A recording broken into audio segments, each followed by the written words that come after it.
Profesor Carlos Patiño, en la ciudad de Bogotá. Para el gobierno del presidente Iván Duque, que dicho sea de paso, hoy sostuvo un encuentro con el presidente Donald Trump, ¿qué representa este espaldarazo? Yo creo que representa una situación ambigua y muy problemática, porque por un lado compromete al gobierno de Iván Duque a pensar en serio si llega a haber una amenaza de ataque militar. Esta provocación va en línea absolutamente en esa dirección y además casa con las acciones militares que muchas veces los gobiernos desesperados y en situación aislada suelen ejecutar para desviar la atención o para crear un problema aparte del que tienen internamente.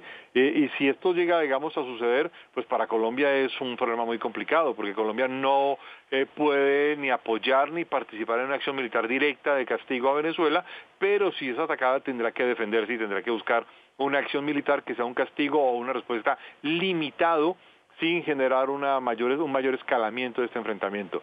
El otro asunto es que Colombia tiene que defender, desde mi perspectiva, una posición de diálogo, quizás en esta acción también consigo con el profesor Chamiz, esta acción también sin precedentes de una denuncia ante la Corte Penal Internacional que entre otras cosas generará una difícil perspectiva de trámite en la Corte Penal Internacional, y en esta dirección pues resulta ser bastante complejo cuál va a ser el efecto, digamos, que pueda suceder. Para Colombia y para el presidente Duque es difícil esta declaración, es muy complicado, pero a la vez también es satisfactorio saber que hay una especie de posición de aliado fuerte. El problema es que esa posición de aliado fuerte tiene que traducirse en hechos concretos. Ya se ha anunciado un paquete de 23.5 millones de dólares para ayuda a Colombia para la atención a los refugiados venezolanos. Sin embargo, esto resulta ser bastante escaso para el tamaño del desastre humanitario que Colombia ha debido enfrentar, y esto requerirá obviamente algunos paquetes adicionales en cooperación militar y desarrollo económico. Profesor Chamiz, ¿qué efectos tiene esta declaración, esta advertencia que hace el vicepresidente de los Estados Unidos para el gobierno del presidente Iván Duque, que en los últimos días ha asumido un liderazgo en la región en lo que tiene que ver con esa búsqueda de soluciones y con ese cerco diplomático para buscar una salida a la crisis política y económica que enfrenta el pueblo venezolano?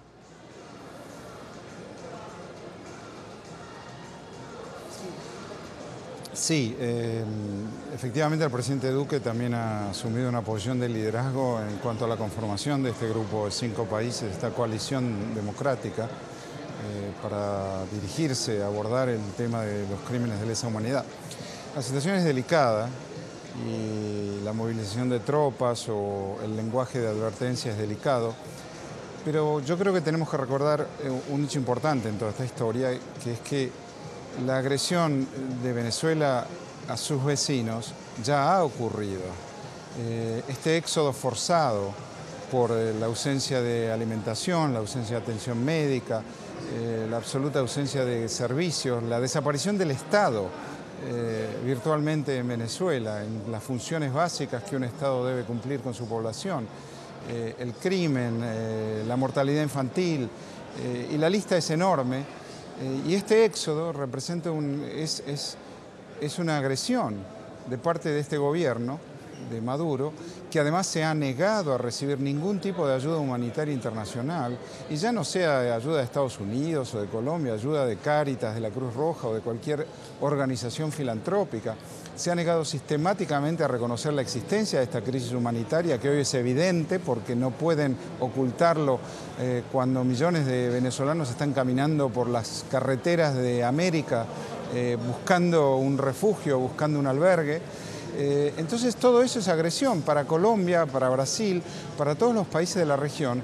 La presencia que los han recibido de brazos abiertos, pero esa presencia significa una carga fiscal importante, con recursos que son escasos por definición, representa una amenaza a la salud pública, porque desgraciadamente en Venezuela han reaparecido enfermedades que estaban erradicadas y que los países vecinos tienen erradicadas: el sarampión, la malaria, la difteria, entre otras, y que eso representa un cargo importante, un costo importante en términos de recursos fiscales y de amenaza a la salud pública y a la seguridad nacional, porque además esto representa un escenario de tremenda inseguridad para todos los países de la región, bueno, eso constituye una agresión de parte del gobierno de Caracas. Entonces, bueno, si ahora hay países que están reaccionando ante ello, es natural que así suceda. No debemos perder de vista que esta agresión ya existe y ya existe desde hace bastante tiempo, porque este éxodo no comenzó ayer, este éxodo se ha acelerado en los últimos 2 meses, pero viene existiendo desde hace varios años. Entonces, eso es lo que debemos recordar. Profesor Carlos Patiño, evidentemente nadie quiere una confrontación o nadie espera una confrontación militar entre Colombia y Venezuela por las consecuencias humanitarias que tendría. Pero hay que decir que es una opción que muchos líderes políticos han asegurado que está sobre la mesa. En caso de que se diese una provocación bélica por parte de Venezuela hacia Colombia, ¿cómo está Colombia en este momento para responder ante esa posibilidad que en términos militares nunca ha sido desestimada? En capacidades militares, en términos reales, Colombia tiene una desventaja estratégica muy importante porque Colombia carece del armamento estratégico que tiene Venezuela, es decir, carece de una fuerza internacional de ataque importante frente a lo que tiene Venezuela. Colombia no tiene baterías antiaéreas, la capital de Colombia, Bogotá, no tiene una sola batería antiaérea y en todo el país no hay más de 5 o 6 baterías antiaéreas si es que son funcionales y son operativas. No hay sistemas de antimisiles, no hay sistemas misilísticos de ataque, no hay una capacidad disuasoria de antemano y lo único que Colombia tiene en capacidades militares es una capacidad de movilización de infantería que costaría mucho trabajo poder dar una respuesta contundente a ciertas capacidades, sobre todo aéreas, que tiene Venezuela y algunas capacidades también marítimas que Venezuela tiene. Ahora, y aquí no hay que confundirse, algunos podrían decir, sí, pero no son operativos, no funcionan, o los Sukhoi no despegan. Lo que es importante en términos militares, más allá de hacer tipo de comentarios que subestiman cuando hay una crisis militar, es tener claro quién tiene los equipos y quién los puede utilizar. Profesor Carlos Patiño, y desde ese análisis o ese diagnóstico que usted hace, tan preocupante para Colombia, ¿cuál es el aporte real que hacen estas declaraciones del vicepresidente de los Estados Unidos? ¿Cuál es el apoyo militar que podría llegar a prestar o a entregarle los Estados Unidos a Colombia en caso de que una intimidación de estas se convierta en realidad? En el mundo actualmente hay 3 grandes potencias importantísimas que son los Estados Unidos, China y Rusia, y detrás de estos hay algunos otros países fundamentales con capacidades militares reales, India, Turquía, algunos estados de la OTAN, etcétera.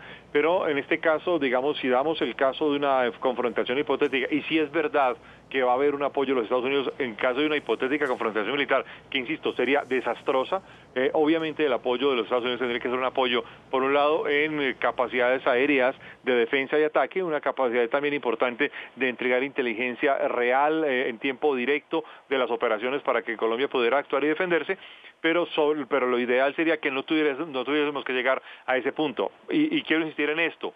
¿Por qué razón? Porque hace muy pocos años, quien era en su momento comandante del Comando Sur de los Estados Unidos, dejó muy claro en una reunión con militares que en caso de conflicto, de conflicto entre Colombia y Venezuela, los Estados Unidos no tendrían ninguna participación militar. Esto lo que está demostrando es un cambio de fondo de la posición de los Estados Unidos. Y de fondo no me refiero no es solamente entre un presidente demócrata y uno republicano, es de fondo frente a la concepción del Estado, porque demócratas y republicanos siempre habían preferido mantenerse al margen de esta confrontación. Esta declaración de Mike Pence, independiente o más allá de que sea además en el contexto del gobierno de Donald Trump y en el contexto de un gobierno republicano, lo que está dejando de fondo es claro una posición sin precedentes de tomar un partido, una posición directa frente a la confrontación de Nicolás Maduro. Ahora, hay que recordar y quiero insistir en esto, es que además el régimen de Nicolás Maduro no está aislado. Cuenta con el apoyo directo de la República Popular China, cuenta con el apoyo de la Federación Rusa y cuenta con el apoyo y la asistencia política y militar de Cuba y obviamente hay una presencia muy importante, sigue habiendo una presencia muy importante de organismos de inteligencia cubanos dentro del territorio venezolano. En una decisión inédita, en un hecho sin precedentes, como lo planteaba el profesor Héctor Chamiz, 5 países de la región acordaron solicitar de manera formal a la fiscal de la Corte Penal Internacional. Le han pedido iniciar una investigación contra el régimen de Nicolás Maduro. Los promotores de la denuncia esperan oficializarla este miércoles en desarrollo de la Asamblea General de Naciones Unidas que se lleva a cabo en la ciudad de Nueva York. ¿Quedará o no Nicolás Maduro bajo la lupa de la Corte Penal Internacional? Esta semana parece definitiva. Ustedes saben que esto es un compromiso que hemos tenido desde hace mucho tiempo. Primero, el de denunciar la dictadura. La intención de varios gobiernos de la región de denunciar al máximo jefe del régimen venezolano ante la CPI ocupa especial interés durante la Asamblea General de la ONU. Argentina, Colombia, Chile, Paraguay y Perú tienen previsto firmar una carta para acusar formalmente a Maduro por violación de los derechos humanos de manera sistemática y específicamente por crímenes de lesa humanidad. Yo creo que lo que estamos viendo hoy es una crisis humanitaria, una crisis migratoria de grandes proporciones. El elevar la discusión y el poner esta denuncia frente a los ojos del mundo es una invitación muy clara a que haya una gran coordinación para que las sanciones y la acción colectiva permita que el pueblo venezolano recupere su libertad. La demanda activaría el artículo 14 del Estatuto de Roma, carta fundacional del tribunal, que permite a los estados denunciar crímenes de lesa humanidad cometidos en terceros países. Es un caso donde en Venezuela se usaba a los jueces para detener a las personas de forma ilegal. Después hay varios cientos de torturas y hay varios cientos de homicidios que también hay que investigar. Y también hay una cosa muy importante, que es el crimen de persecución. Se alega que el gobierno tiene una persecución política. A las personas disidentes los consideran enemigos. En opinión del exfiscal de la Corte Penal Internacional, Luis Moreno Ocampo, la denuncia contra Maduro podría también ser un motivo para que el presidente ordene investigar los crímenes cometidos durante su régimen. Y también el presidente Maduro puede tomar esta como una oportunidad de cambiar las cosas y detener los crímenes, investigar el pasado, y de esa forma evita que la Corte Penal Internacional se involucre en Venezuela. Para el régimen venezolano, el anuncio de 5 países de buscar que se abra una investigación en la CPI es una estrategia para agredir al presidente Maduro. ¿Tú sabes qué utilizan como argumento, como sustento de la supuesta presentación de un caso ante la Corte Penal Internacional? El informe de un hombre que quiere la intervención y la guerra en Venezuela, que es el señor sicario general de la OEA, Luis Almagro. La fiscal de la CPI en febrero pasado había abierto una observancia preliminar sobre la situación de Venezuela. El nuevo paso con la denuncia contra Maduro busca consolidar un cerco diplomático para que acabe la dictadura y retornen las libertades y la democracia a Venezuela. ¿Resultará o no la estrategia? La historia lo dirá.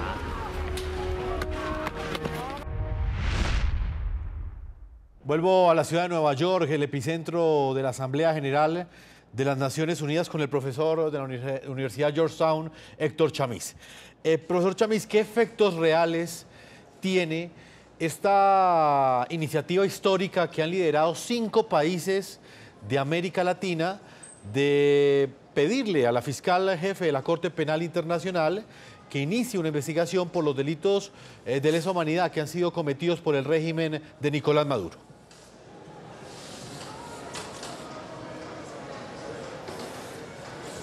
Esta decisión y en consecuencia la acción de la Corte Penal, el inicio de la investigación formal, hasta ahora el caso está en examen preliminar, como señalabas, constituye una presión diplomática adicional a las tantas que ya existen de parte de gobiernos de la región, de gobiernos europeos, sanciones a funcionarios, sanciones a sus familias, congelamiento de activos, de corrupción de una buena parte de los funcionarios del gobierno de Maduro. Y se trata de, efectivamente, nadie desea una opción militar aquí, nadie está buscando una guerra. Las declaraciones del canciller de Venezuela son siempre provocaciones. El régimen de Maduro es esencialmente un régimen de provocación, y esto es lo que dijo recién. Acá se trata de ejercer la presión diplomática que sea posible. Y esto es lo que es la intervención de la Corte Penal Internacional, que además interviene porque precisamente no ha habido ni la voluntad ni la capacidad de la justicia en Venezuela de investigar ninguno de los hechos allí denunciados. Entonces, eso amerita la intervención de una corte extraterritorial, en este caso la Corte Penal Internacional. El régimen no está deseoso de abandonar el poder, eso está claro, ni tampoco está dispuesto a aceptar ayuda humanitaria, tampoco está dispuesto a hacer nada de lo que tiene que hacer un gobierno normal, proveer salud, educación, resolver los problemas de la población, garantizar el normal suministro de alimentos para su población. Entonces se trata de que nos hagamos la pregunta de, bueno, agotaremos todas las opciones diplomáticas, eso parece ser estar en camino. Hoy hubo también sanciones adicionales de parte del Departamento de Estado en Estados Unidos, pero el régimen no cede. Entonces, bueno, ¿cuáles son las opciones que quedan para evitar definitivamente la generación de un genocidio? Porque también aquí está en cuestión, y debemos debatirlo, el tema de los genocidios, ¿no? De cuántos millones de personas constituyen un genocidio, cuántos han muerto en Venezuela hasta ahora, cuántos morirán de aquellos que no tienen acceso a ningún servicio de salud virtualmente. Ya casi no se pueden hacer diálisis en Venezuela. Un niño muere por día por desnutrición en Venezuela. De vuelta, hay enfermedades que han reaparecido y no existe la vacunación. Sí. Entonces, esto ya es una amenaza a nivel hemisférico. Bueno, nadie quiere una confrontación militar, pero ¿cuáles son las opciones que la comunidad internacional tiene en sus manos para efectivamente obligar a este régimen de Maduro a abandonar el poder? Mientras continúe en el poder, todo esto continuará. Y una de esas alternativas, profesor Carlos Patiño, que en el marco del derecho internacional están manejando 5 países de América Latina, lo está haciendo Colombia, Paraguay, Chile, Perú y Argentina, es esta demanda ante la Corte Penal Internacional. Me gustaría saber su opinión, profesor Carlos Patiño. ¿Usted qué interpretación hace de estas vías? ¿Cree usted que representará alguna solución para Venezuela esta demanda ante la Corte Penal Internacional? Yo veo muy difícil que una demanda en la Corte Penal Internacional pueda tener un efecto real. Tiene un efecto sobre todo de legitimidad política de los reclamos en contra del régimen de Venezuela y en contra del desastre que el régimen de Venezuela ha creado. ¿Por qué es muy difícil? Porque primero es un proceso largo, es lento, quien lleve la causa y demostrar la causa, lo que en Colombia llamaríamos en procesos, digamos, jurídicos, la sustancialización del proceso en contra de Nicolás Maduro va a ser muy complicado. Yo quiero recordar todo lo que se ha llevado, la dificultad y la cantidad de años que la Corte ha tenido, por ejemplo, para condenar a criminales de guerra comprobados y demostrados y con declaraciones concretas. En el caso de un presidente como Nicolás Maduro, que está en ejercicio, que puede alegar que ha ganado elecciones que además han sido legitimadas con la participación de algunos sectores de la oposición. Esto, digamos, se vuelve un proceso muy largo y muy complejo. ¿Para qué sirve? Sirve para denunciar los desastres de Venezuela, sirve para poner sobre la mesa diplomática el asunto de que Venezuela está completamente, digamos, desbordado y desbocado, desbordado en los desastres que ha generado y en la atención a su propia población, que ha huido del desastre alimentario, como el profesor Chamiz lo ha dicho, de todo este desastre de salud que ha sido realmente desastroso. Y en Colombia hay que decirlo, en Colombia hay enfermedades erradicadas que han vuelto a reaparecer con la migración venezolana, el sarampión, incluso enfermedades como la tuberculosis que parecían y la lepra que parecían en Colombia que prácticamente desaparecidas, han vuelto a reaparecer en algunos focos de población. Hay una explosión de VIH, una explosión de todo tipo de cáncer que ha sido, digamos, absolutamente devastadora para el sistema de salud pública en Colombia, y la denuncia serviría en la Corte Penal Internacional para poner esto, hacerlo visible en la comunidad internacional y darle legitimidad a esta reacción. El problema de fondo, insisto, es que es muy difícil que por la vía de la Corte Penal Internacional, antes de 5 o 10 años, se pueda tener una condena efectiva y una condena que además pueda aplicarse en contra del régimen de Nicolás Maduro. Pues profesor Carlos Patiño, internacionalista, profesor de la Universidad Nacional de Colombia, muchas gracias por habernos acompañado. A ustedes, muy amables, muchas gracias. Profesor Héctor Chamiz, profesor del Centro de Estudios Latinoamericanos de la Universidad Georgetown, columnista del diario El País de España. Como siempre es un gusto tenerlo aquí en el programa de la noche. Gracias. Vamos a marcar una primera pausa en este programa La Noche. Cuando regresemos desde otro ángulo de la información estará con nosotros Yamile Salet Rojas. Ella es la madre del preso político Loren Salet, quien fue detenido hace 4 años en una celda, se encuentra en una celda de máxima seguridad del SEBIN, conocida como La Tumba en Venezuela. Ella también quiere hoy hablarle a esos mandatarios que en el marco de la Asamblea General de las Naciones Unidas se dan cita en la ciudad de Nueva York, y allí uno de los temas centrales ha sido precisamente esa crisis política, económica y también las violaciones a los derechos humanos que sufre el pueblo venezolano. Vamos a una pausa y ya regresamos a la segunda parte de este programa de la noche.